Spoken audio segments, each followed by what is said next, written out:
मेरे अराउंड काफ़ी लोग बहुत सारे थे जिनको काफ़ी स्ट्रेस था, क्योंकि मैं तो वैसे शुरू से ही इतना पढ़ने वाला बच्चा नहीं था, बट जो बच्चे थे ना 95 वाले, उन पे बहुत स्ट्रेस था। तो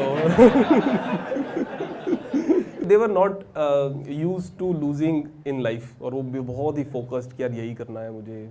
और मैं I was not doing very well in the first semester, तो लोग मेरे को आगे ऐसे कंसोल कर रहे थे कि कोई बात नहीं। मैं कहा क्या बात कर। सो reverse logistics is one thing, right. अब आप ऑर्डर करते हो ई कॉमर्स में, एक आदमी डिलीवर करने आता है, बट रिटर्न करते हो तो रिटर्न पिकअप करने के लिए एक अलग आदमी आता है। बहुत लोग ऑब्वियसली सोचते हैं यार इन दोनों चीज़ों को मिक्स क्यों नहीं कर देते कि एक साथ ही करना चाहिए।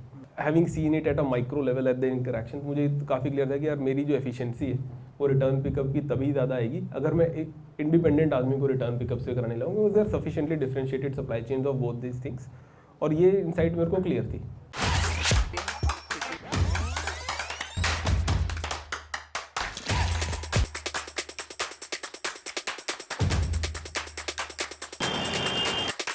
You must be thinking another pre-roll? Wait, let me just skip it. With All Theory, there are some boring things which you can avoid, like the long wait for promotions or increments, or the numerous interviews before you land your dream job. At All Theory, we make sure that you're future ready and skilled to be in the top 0.5% class. Click on the link in the description now. IIT वाला जो ये था कानपुर वाला selection, वो ऐसे natural selection था या फिर कुछ हुआ उसमें? आपका खुद का चॉइस था कि कानपुर जाते हैं अभी यहाँ से? तो मेरा जो फ्रेंड सर्कल था मेरे around, we were like 5-6 guys, and out of the 6, 3 people ended up in IIT. And वो जो पीयर ग्रुप था जिसका लाइक हम बहुत पहले से सेल्फ सिलेक्शन हो गई थी, लाइक 3rd 4th से मिक्स आते, तो वन ऑफ दो सबको कानपुर जाना था? नहीं, सबको IIT जाना, सबको जाना नहीं था, मतलब एंडेड अप, पता नहीं था किसी को। बॉम्बे गया कोई? एक दिल्ली गया, एक कानपुर गया, और एक ने किया ही नहीं कुछ और के। तो हमारे लिए वही था कि पीयर ग्रुप ही वैसा था, हमेशा वैसे ही बिल्डअप हुए, वैसे ही सोच रहे थे, और उनमें से एक आदमी बहुत स्टड था, तो उसी ने सबको बोला कि यार ये करना चाहिए, IIT अच्छी चीज़ है। जो वो कर रहा था हम वो कर रहे थे बेसिकली। टीम लीड था basically? Team thought leader. Team leader वैसा नहीं था। अच्छा, ऐसा नहीं बोल सकते अभी, थॉट लीडर था, उसे पता था IIT क्या होता है, कॉन्स्टिट्यूशन पे जाना है, क्या करना है, ही जस्ट फॉलोड। जो आपने फॉलो किया एंड देन यू रियलाइज्ड अच्छा अभी IIT Kanpur is something that is a good option for me right now. जाने के बाद क्या हुआ? डिड यू फील लाइक अच्छा I belong here, this is the thing that I wanted to do in life, अभी तो मैं मस्त आ गया, I have arrived? Knee jerk reaction तो ये था कि यार चंडीगढ़ छोड़ के जाना है, बहुत ही बुरा लग रहा है, और मैं यहाँ पे इतना मज़ा कर रहा हूँ, मेरी लाइफ इतनी सही है, अब कहाँ जा रहा हूँ मैं। बट ओवर टाइम वहाँ पे नए दोस्त बने, वहाँ पे बिलोंगिंग बनी, वहाँ पे जो कल्चर था वो धीरे धीरे इम्बाइब किया। मतलब मैं रेजिस्ट किया, but eventually it got to me. सबसे पहले तो इंफ्रा, मेरे लिए तो पहली चीज़ ये थी यार, यहाँ पे रात भर टेनिस कोर्ट्स की लाइट ऑन रहती है, तो मैं कभी भी खेल सकता हूँ। तो मैं शाम को 6 से 9 फुटबॉल खेलता था, तो उसमें भी लाइटें ऑन होती, तो वो भी लगता था बिग डील है। फिर रात को डिनर के बाद फिर सबको इकट्ठा करके फिर चल टेनिस खेलने चलते। सो सिर्फ टेनिस खेल रहे थे, पढ़ाई भी चल रही थी? कुछ ऐसा लग रहा था कि हाँ अभी मतलब पता चल रहा है, गेट्स ओपन हो रहे हैं, IIT में हूँ, तो कुछ ऐसा प्रेशर भी है कि अच्छा कुछ करके दिखाना है, लोग तो बोलेंगे क्या करने के? मेरे पे पर्सनली नहीं था, बट मेरे अराउंड काफ़ी लोग बहुत सारे थे जिनको काफ़ी स्ट्रेस था, क्योंकि मैं तो वैसे शुरू से ही इतना पढ़ने वाला बच्चा नहीं था, बट जो बच्चे थे ना 95 वाले, उन पे बहुत स्ट्रेस था। तो they were not used to losing in life, और वो भी बहुत ही फोकस्ड कि यार यही करना है मुझे। और I was not doing very well in the first semester, तो लोग मेरे को आगे ऐसे कंसोल कर रहे थे कि कोई बात नहीं। मैं कहा क्या बात कर। इट्स ओके, मुझे कोई फर्क नहीं पड़ रहा। तो ये फर्क पड़ना कब शुरू हुआ? कब आपको लगा कि अच्छा नहीं अब थोड़ा सीरियस बन जाते हैं? आई थिंक पढ़ाई का नहीं था मुझे कभी focus. I never got caught into that bandwagon even when going to college, and even within college I was never there. I was also कि net end में फ़र्क किस चीज़ से पड़ेगा वो बताओ, and I will only spend my energy there. तो conserve ही करूँगा मैं, बाकी टाइम खेलूँगा, that is.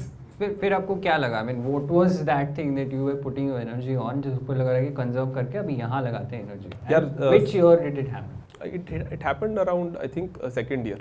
तो एक तो मुझे ये रियलाइज़ हो गया कि यार नौकरी वोकरी शायद नहीं होगी, स्टार्टअप करना है मुझे।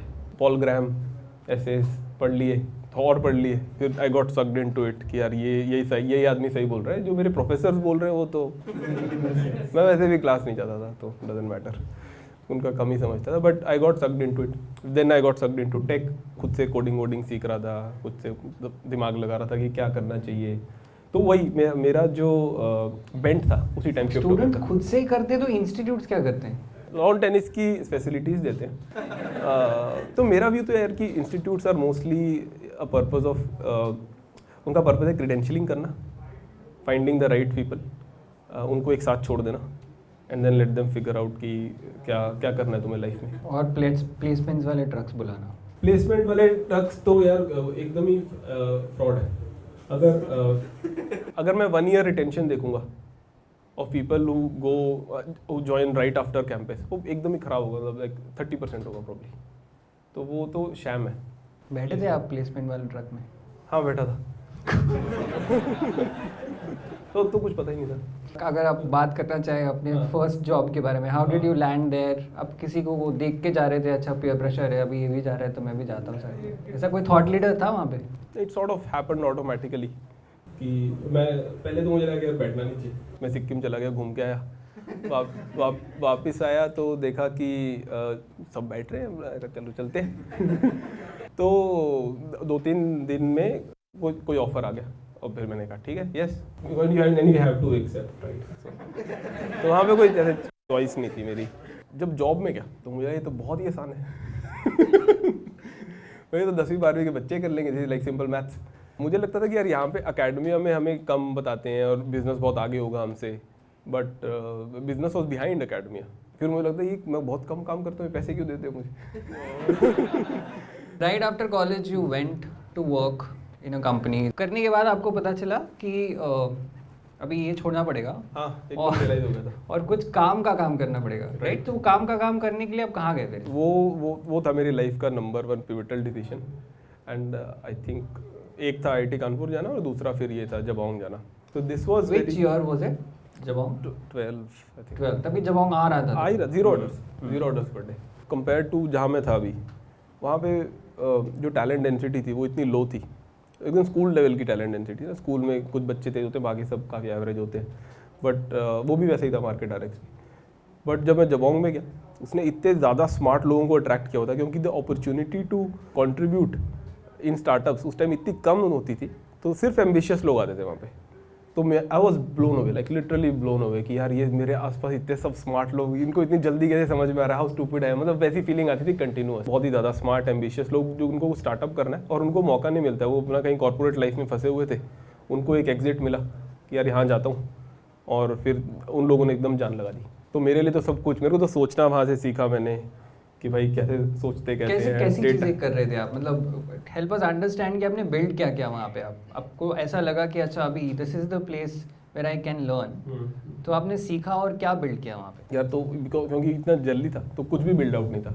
तो मैंने स्टार्ट किया था एनालिटिक्स वाली साइड से, और उसमें भी हमारा भी so one of the things was कि शुरू में ऑपरेशंस एकदम फटे हुए थे, तो कुछ आइडिया ही नहीं था कि कैसे करना. और इंडिया में किसी को नहीं आता था at that time, point in time कि यार वेयर हाउसिंग कैसे करनी कोई है. ब्लूप्रिंट नहीं था किसी के पास भी नहीं था हमारे. और and that was even more impressive that the people I was working around were figuring out it all from first principal.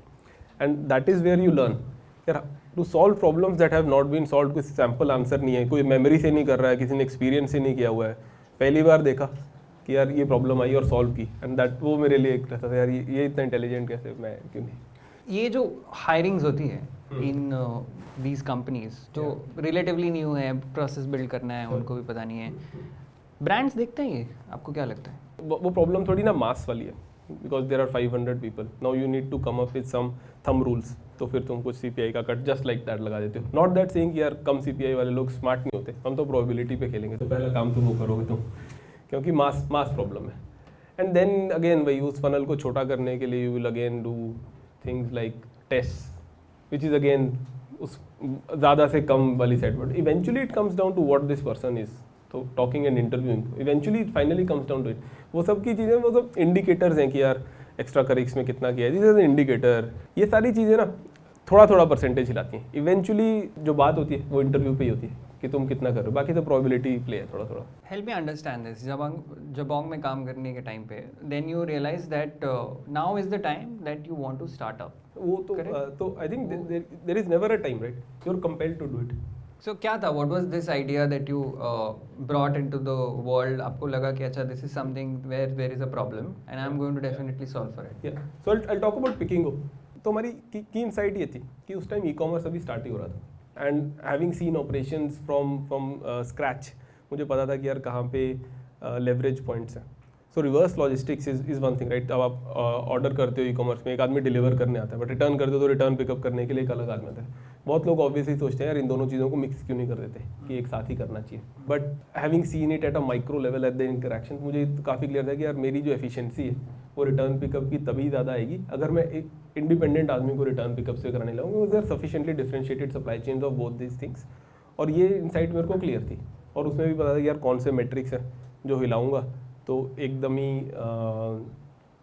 He obviously you will be a winner. कि अगर मेरे अटेम्प्ट्स पर डिलीवरी कुछ लग रहे हैं x और किसी और के 1.5x लग रहे हैं तो I am going to be the winner there and I knew how to get there.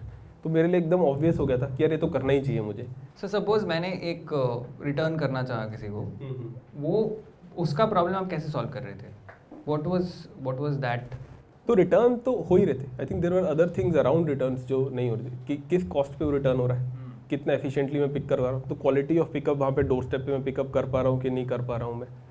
Allocation वाला जो टेक है कि कौन कहाँ पे जाके पिक करेगा, कब करेगा, QC एट डोर स्टेप. तो ये वो सब चीज़ें थी जो तो उसको मैं करना था. But real delta if you look at it from a companies perspective right. एक कंपनी है जो मुझे बोलती है कि यार 80 रुपये में पिकअप है और एक दूसरी कंपनी बोलती है कि यार 70 रुपये में पिकअप है प्लस क्वालिटी स्टैंडर्ड्स मेंटेन्ड है मेरे. तुम्हारा जो फेलियर QC जो फेलियर रेट है वो इतना कम होगा और तुम्हारा रिकन्सिलेशन में कोई प्रॉब्लम नहीं होगी बिकॉज हमारा टेक सॉलिड है. तो there was a lot of plain side है राइट. तो इनिशियली जो कंपनीज कर भी रही थी ना उनका टेक स्टैक इतना पुअर था कि ये लंबा टाइम लग रहा है. रिवर्स पिकअप आने में 5 दिन लगे, 5 दिन पिक होने का जो सामान मेरे पास वेयर हाउस पहुँचा उसमें 10 दिन और लग गए, 2 दिन गुम हो गए. तो उसके बाद बीच में सामान ही उन्होंने डैमेज कर दिया.